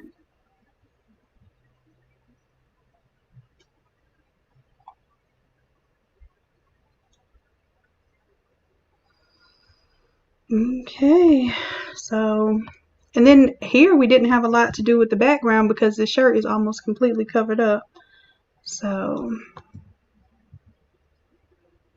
let's see, Devin, I'm regretting stretching that so much.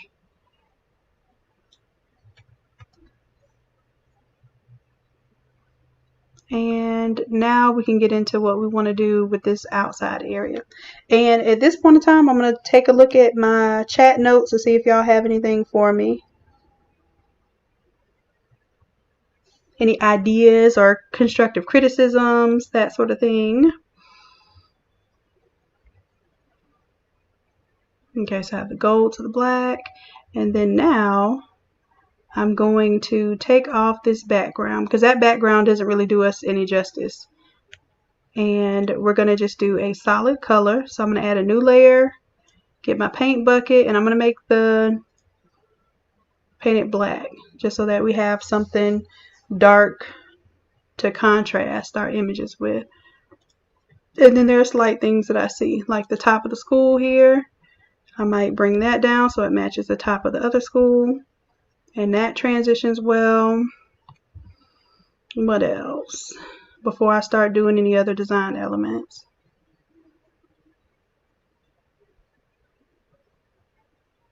And maybe I could have done, no, I don't want to go back and do a real saxophone. Like I said, I think that throws me off because it's already got a saxophone with details in it. I definitely need to get this off of his face. So I'm going to do Control T on this vector here. And bring that down a little bit. We don't want to cover his face. Here we go. What else? What else? Did I do something to Devin here? Oh, I did a dissolve. Huh. Alright, so that's normal again. And now we can get to where if we wanted to do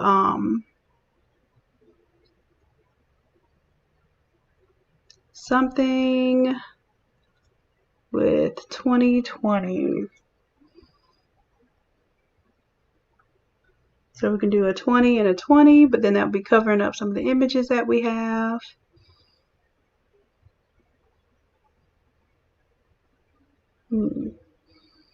Let's figure out what we're going to do. I'm going to come all the way to the top just because I want to make sure I can see what I'm doing. I added a new layer. I'm going to do one of my brushes. And I'm not sure if we're going to do maybe, I think what I think of this design. Do thunderstorm. Let's do some cloud type stuff. I'm going to bring my size up a little bit. There we go. Oh, and I have black selected. So let me make sure I have white selected instead. And this one, I thought this would actually change.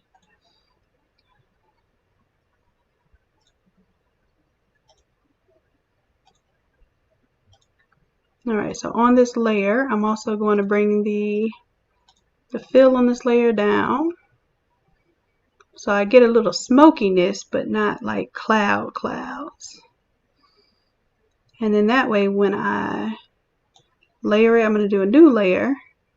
I can add, let's do a different cloud this time.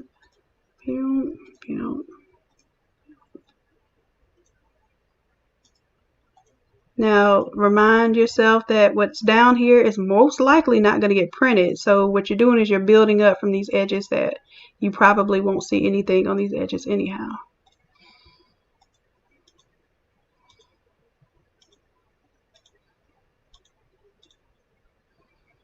Okay, and then again, I'm going to bring this fill down so it'll build up on the last one.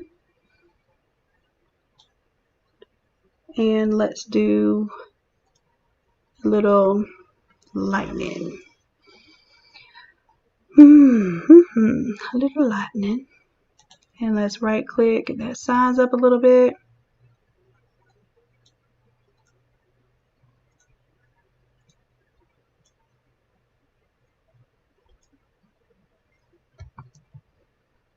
And this chooses whether it's going to be like left or right branch, and you have a way of changing it yourself, but I just kind of go with the flow. If I see what direction it chose for me, I try to use it somewhere where I would like for it to be seen.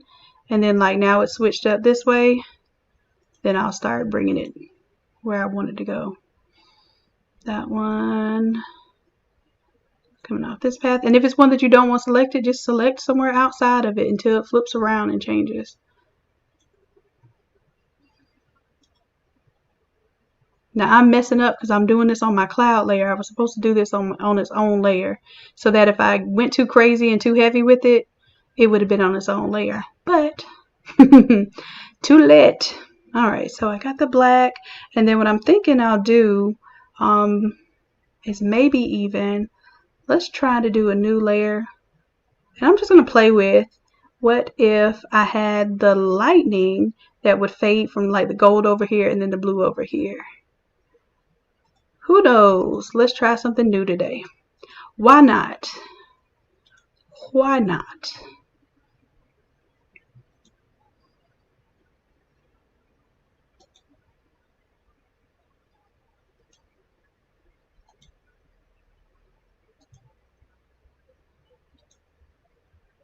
I don't know if y'all still here with me, but if so, bless your hearts. And now you know what it takes to make these templates and stuff. Speaking of which, I have to make some of the templates. Some of you ordered templates that weren't, that videos weren't there for, which I didn't tell you you couldn't do that. So that's my bad, because I created more work for myself, being that I have to, I'm going to change the size and make it a little bit bigger now. Now I have to go in and make some of my old files, because you all selected artwork that was on the website. I have to make them templates, which requires me cleaning them up, not showing you all my nonsense, because my files can be a little random. So if you did order a template, if you got the templates that you probably received are the ones that have videos for them. The ones that you haven't received yet are ones that I have to create. So y'all bear with me, and I appreciate you all very, very dearly. Y'all definitely took advantage of the sale. I'm not mad at you. I appreciate you. All right, so this is looking a little over the top, but I'm doing this on purpose. I'm going to take this one and I'm going to do a gradient overlay. And I'm going to add a little color. Let's see. So on this side, I'm going to do the blue and the light blue. I'm going to tell it that I want it to do 0, so it's going horizontal. And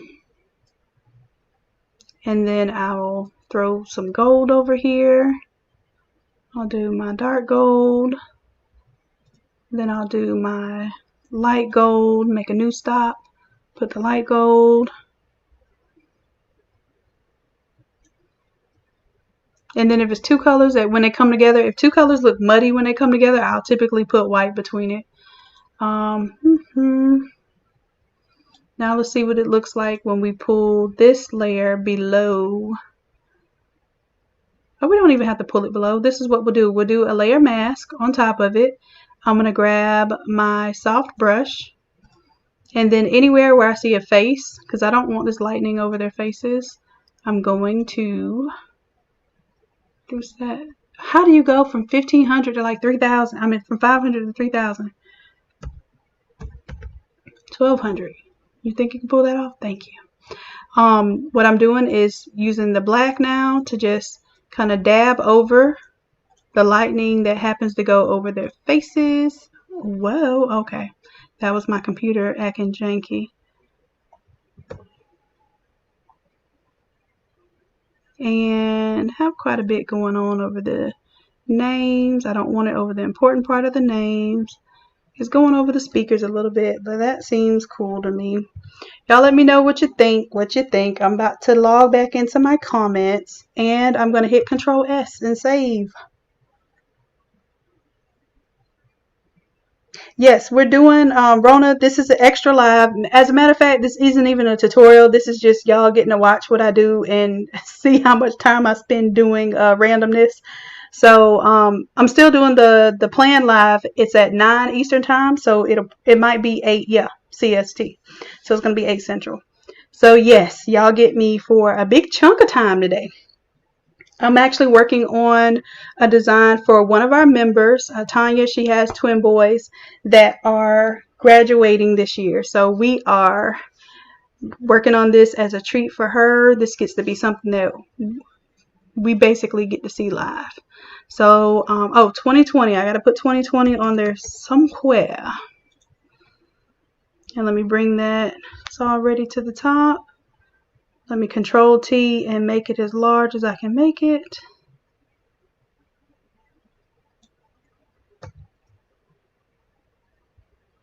What is that? Must be a font. Let's see. Let's do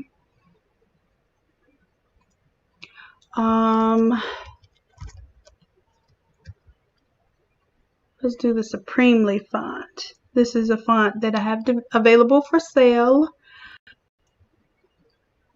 And see how it squished those numbers in? We want to change our spacing back to 100% instead of -80. And let me see, -20. I want this to look like one box. So -20 works. Oh, I have to take it off of bold, so then I may have to bring it back to 0. All right. So where are we going to put this 2020? Want it to be substantial, but not take over the names or anything. Because I can do class of kind of along the side vertically. We can do class of across the back up here. Let's try that.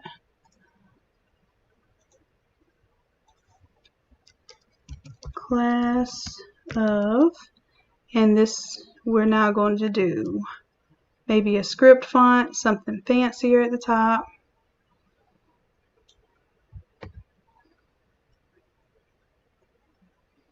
I kind of like with the pictures behind it. Now that's a whole nother type of design where you clip images into the text. We're not doing that one today.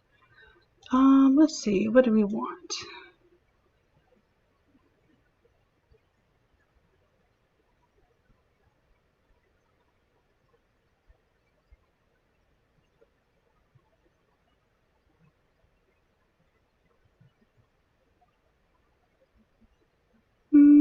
I think that one's nice.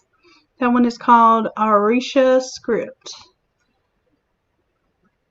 And now that we've got so much color going on, it might actually do us some good to throw a little contrast or white in there. But I'm thinking we're going to do class of on one side and 2020 on the other.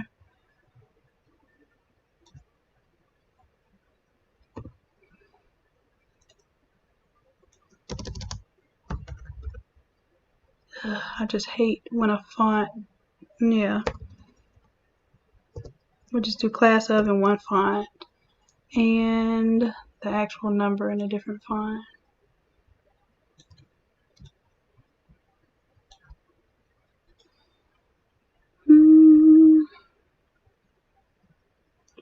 Futura Shop X Bold or X Con or X Bold. What is it? Futura Shop X Bold condensed. That's the one I use a lot. Why did I type in 2020 into the font? So let's double click, change that to 2020.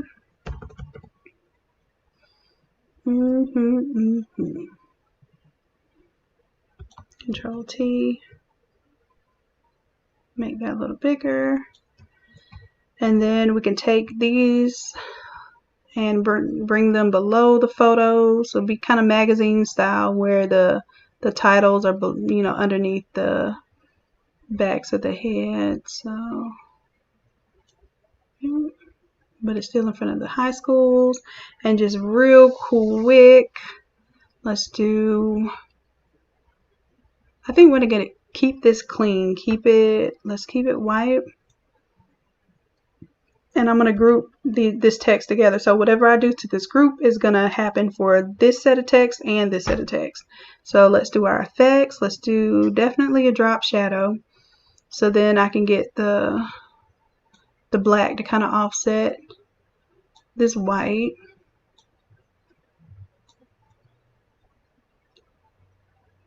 Here we go.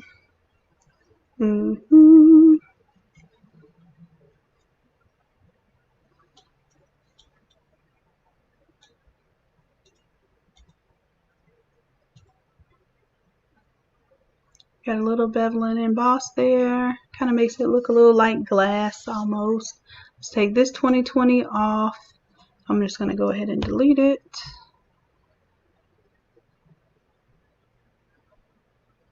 And we need to put our guides back on so I can see what is going to get cut off. Because definitely this class of 2020 is pushing it. So group 4. I need that to be, I'm breaking my rules right now because I told y'all that important text needs to be within this box here, and I got it all outside the box.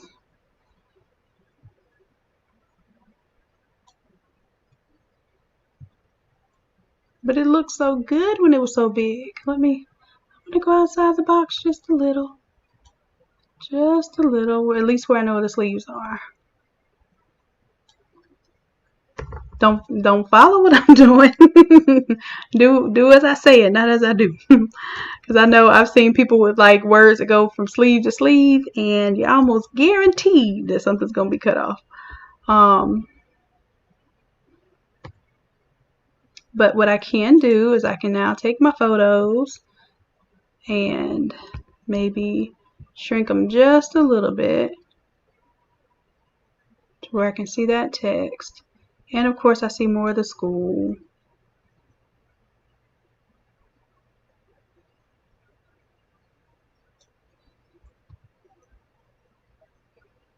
And I can even, I don't do this often, but double click on the text and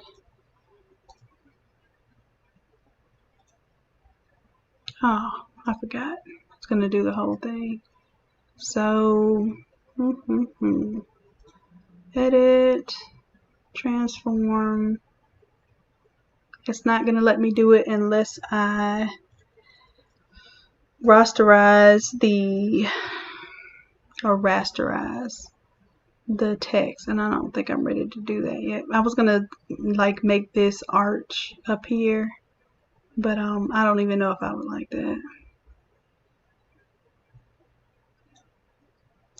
Let's see, if when in doubt, duplicate whatever you're working on that you don't want to mess up, and then I can change it into a smart object. Right click, convert to smart object. And then that way, if I start bending it up or doing anything to it, I still have my original shape of the text preserved. So image, nope, edit. We're going to do warp, I believe. Yep.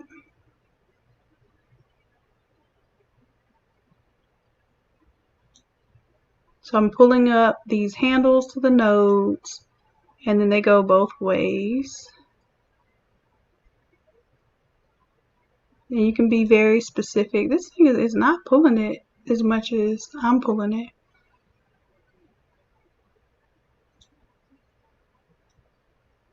But I wanted to get a look for it before I changed anything.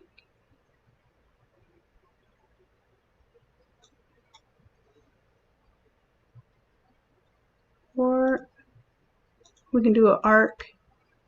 Yeah. There we go. We can do an arc on the smart object. And let me turn this one off for a second so we can see what we're working with. Obviously, it's not going to be in that neckline. So this needs to go above the ring picture. Now we've got to bring it in a little bit because it flared out.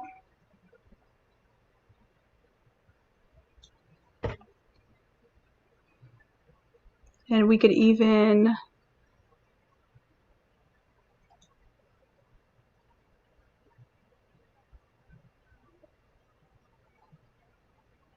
I'm going to leave that level of,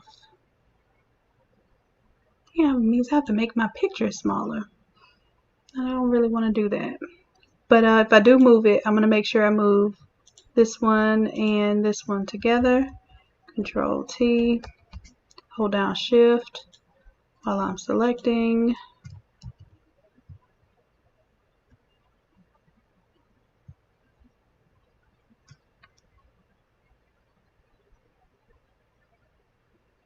What am I selecting?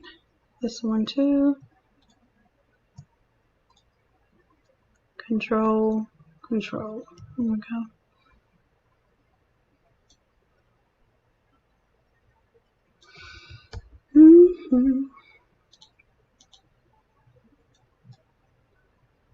So now we get to make out a little more of this text.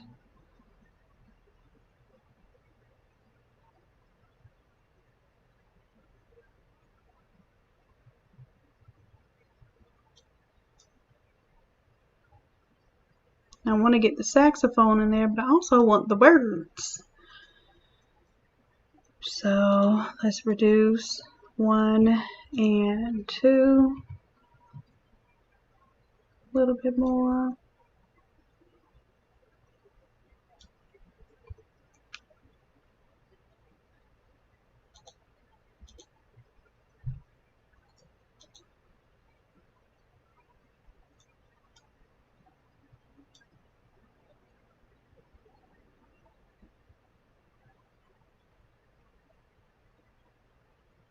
And what happened to my, here's my other group.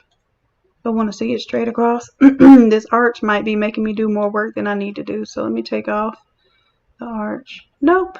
It just is what it is.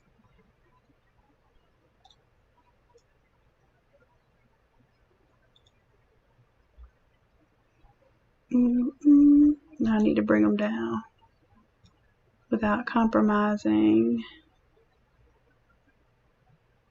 the saxophone.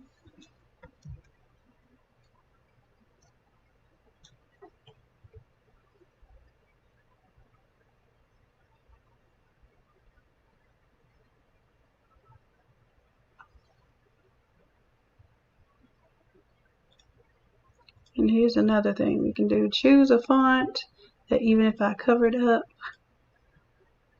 let's do 2020. Make a copy of it and class of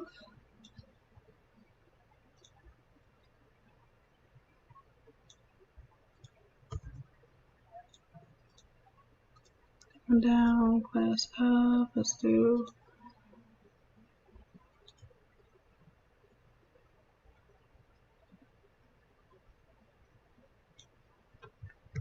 that way. If I do have some of the head covering up the letters, you can make out more of what it is.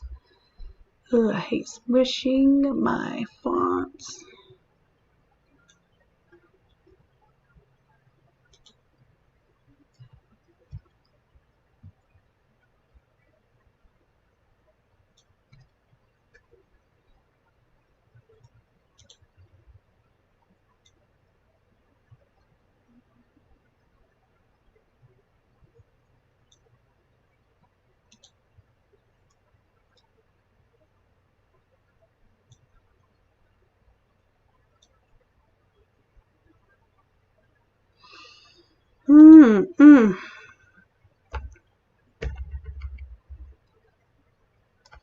Alright, so I think I'm just getting to be in my one of my little nitpicky modes.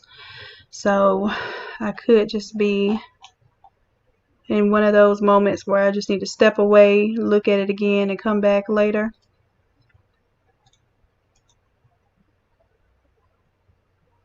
But I think you all get the idea.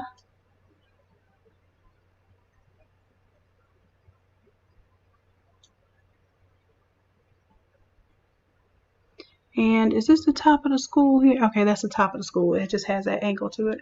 Just making sure I didn't need to fade anything off. So, don't know if anyone is still here. I'm probably going to take a little break, but I just wanted y'all to see what I was doing today. Some of the things that I was doing.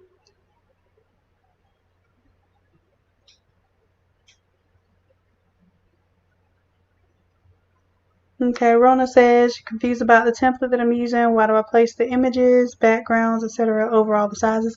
It's not over the sizes. I put the sizes on top. I just happen to turn it off and on based on, you know, if I don't want those lines to be distracting.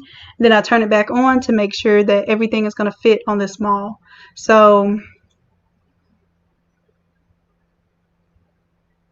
I would end up cutting off, the only stuff that I would end up cutting off is the very edges of, like the bottom of the saxophone would get cut off, some of the speaker, but you would still see a microphone and a music note. So I just make sure that I have enough to fill up to a 3x or a 4x, so that a 3x or 4x doesn't look too empty.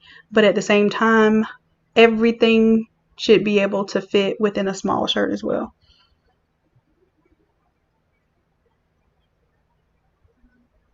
So the next live are the designs. We were supposed to be doing the last live where I have some of y'all's pictures, and we're doing that live design. So pretty much the same type of thing here. Y'all wanted to see, I think there was a Minnie Mouse theme, basketball theme, and whatever I can get to within the hour. And this time it probably is just going to be an hour, just because we've got a lot going on already today. Okay. Yep, Nate, thank you for explaining that. That's the bleed area. So we definitely don't want to put anything. And as a matter of fact, if you go into your template and you look, it has some verbiage down there that's really important. It'll tell you that's your text and photo safe area. So anything that's outside of this dotted line could potentially get cut off. So that's why you want to make sure that you have all of your text. Like, I'm pushing it. This text is outside of this box. Technically, I'm pushing it, but I know that basically this will end up going into the sleeve area.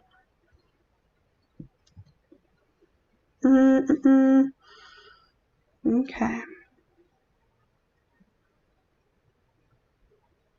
I'm scrolling to see if I have any more questions. I think right now it's telling me top chat.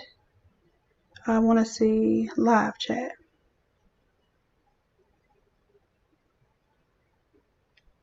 Okay, making sure I got through to all the questions. Yes, Ken, this was just a pop-up. I didn't say you just opened YouTube and saw the live. I didn't announce this. Every now and then, if I'm actually working on something, what did I say I was going to call this?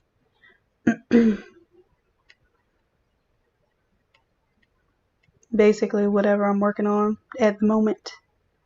All right. Okay, so I don't see any more questions or anything. Tonight's live, we're going to select the winner for the contest that we did. So we'll go over those designs and see how how you all fared with using the online designer.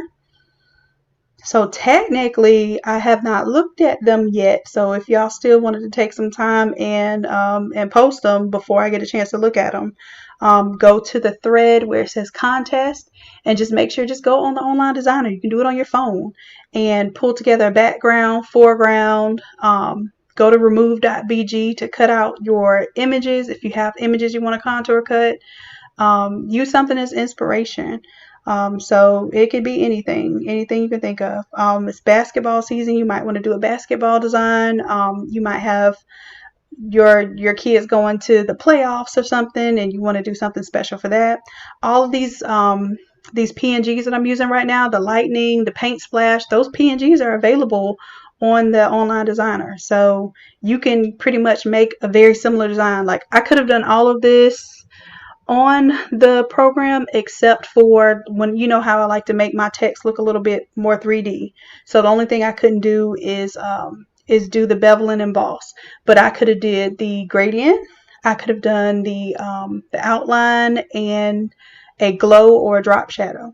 So I could have done that online. I could have added my lightning. I would not have been able to color change that shirt, but that's minor. And I would have been able to pull all of these items on there as long as they had a transparent background. So PNGs.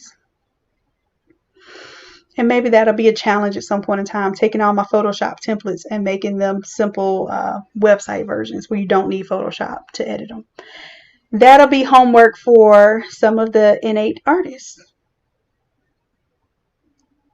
No, Ken, you don't need Photoshop and Illustrator. As a matter of fact, I also have Affinity Photo. I don't have Affinity Design. But I was just explaining. I'm glad you asked that question. Yeah, the designer is pretty easy to use as far as putting these concepts together. The same exact thing that I did here, you could do that on there. The only thing you need another program for, let's say, like I wanted to change the opacity, for instance, maybe the schools. Let me give you an idea. The only thing that I can't do on the designer right now is this is my school here. Let's say I want to change the opacity of the school. And actually this makes a lot of sense to change the opacity of school, so I'm glad we came up with this together. Let's bring the opacity down for the school, and now the images stand out more, but I can't bring down the opacity of images. So you would need an external program to contour cut your images. That's remove.bg, and I'm going to look for a program that will allow you to take down the opacity of images, because a lot of times you might want to watermark the logo of the school versus have it straight up on there. So I could have taken a really big watermark logo of the schools and put them on the sleeves. Oh, don't give me any extra ideas because I think we're done with this one. Yeah, doing the gradients on the website, that could definitely be an issue too. And I think it depends on the file size that it's creating while it's creating it. But there's one other thing that doing the gradients, and there's something else that that sometimes causes it to freeze up. But I would say even when you're designing online, go ahead and save, save your artwork. And Ken, were you doing it on the phone or were you doing it on the computer?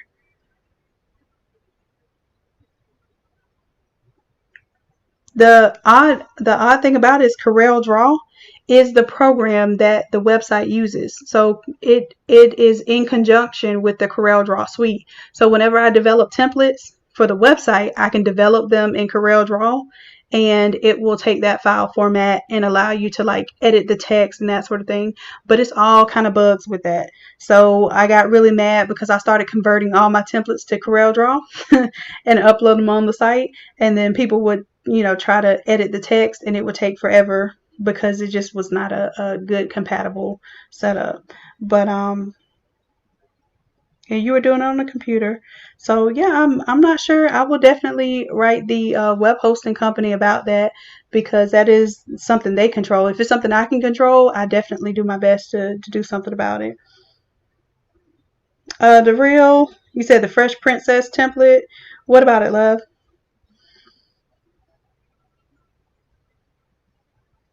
And I don't know, I'm talking into the phone, like I'm talking to the phone microphone, and I forget that I'm actually talking to the computer. So my apologies if my volume got a little low. Oh, the template, it didn't have the font with it. I see what you're saying. I'll check, because I thought the font was inside of the folder with that one. But if it's not, I will definitely find that and send it to you. As a matter of fact, do me a favor and email me, respond to the email for your order, and then that way I'll see it tonight when I go on. Matter of fact, I can go ahead as soon as I finish, because I'm going to stop this live just so we can take a little break.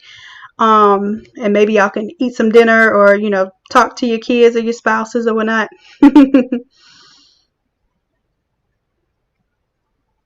All right. Thanks, love. Okay. So if we have no other questions or anything, feedback on this design, then I will catch y'all at 9 p.m. So that's about 45 minutes to let me drink some water and try to get my voice back. Okay, guys, I will see y'all in a bit.